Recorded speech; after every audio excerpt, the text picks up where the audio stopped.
বান্ধবীর মাধ্যমে এখানে এসেছিলাম যে আমার ভালো মানে মনের মতো একজন জীবনসঙ্গী আমি পাবো, কিন্তু আজকে 2-3 দিন যাবত মানে ঘুরতেছি, কিন্তু এখন পর্যন্ত পাইনি।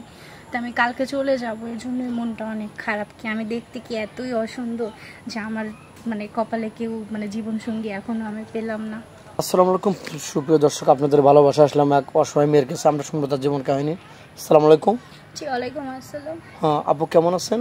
জি আলহামদুলিল্লাহ ভালো। হ্যাঁ আপুটার নাম জানতে পারি? জি আমার নাম সাথী। সাথে। আপনি দেশে বাড়ি যান কোথায়? আমার দেশ নাটোরে। নাটোর। নাটোরের কি যেন বিখ্যাত? কাঁচা সন্দেশ। ও কাঁচা গোল্লা না? যাই হোক, আপনি ফ্যামিলি থেকে কে আছেন? আমার বড় বোন আছে, আর কেউ নেই। আর কেউ নেই? না।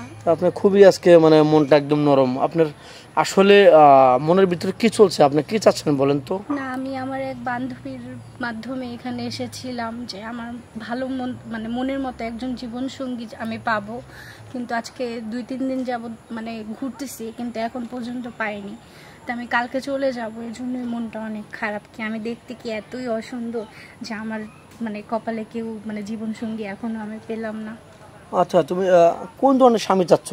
ইয়ং লাগবে না বয়স্ক লাগবে নাকি দাড়িওয়ালা ছেলে হলে চলবে? যেরকমই হোক সেটা আমার কোনো সমস্যা নাই, কিন্তু সে কোনো নেশাপানি করা যাবে না, আর ভালো একজন জীবনসঙ্গী হতে পারবে, যে একজন আমাকে মানে একটা ফ্রেন্ডের মতো, একটা বউয়ের মতো আমাকে দেখে শুনে রাখতে পারবে। আচ্ছা, এমন কেউ যদি তোমাকে বিয়ে করেন, বিয়ে করে তোমাকে পর্দা করতে চায়, বোরকা ছাড়া চলা যাবে না, তুমি কি এটা মেনে নিতে পারবে? হ্যাঁ, আমি কেন পারবো না? পারবে যদি তো? আমার মানে লাইফ ভাগ্যটা যদি বদলা দিতে পারে, আমি তার জন্য এতটুকু পারবো না?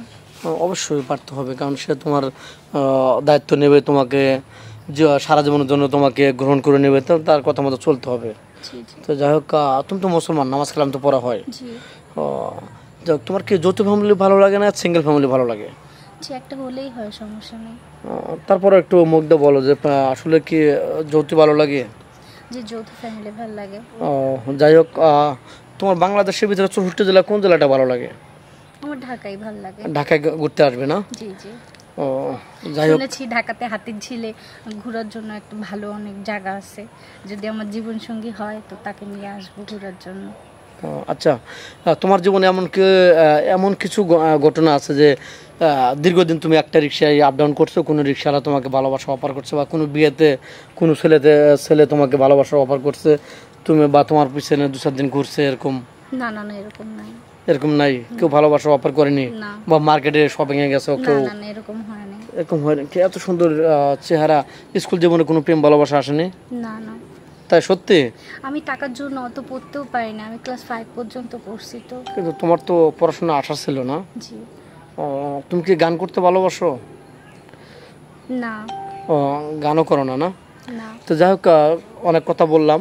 তোমাকে কোনো প্রবাসী ভাই বিয়ে করে তোমাকে যে কোনো দেশে নিয়ে যেতে চায়, যে কোনো রাষ্ট্রে, তুমি যাতে কি ইচ্ছুক? হ্যাঁ।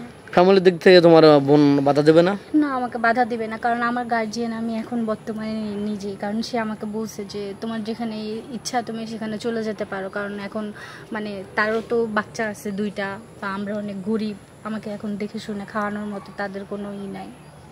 ও আচ্ছা, বুঝতে পারছি।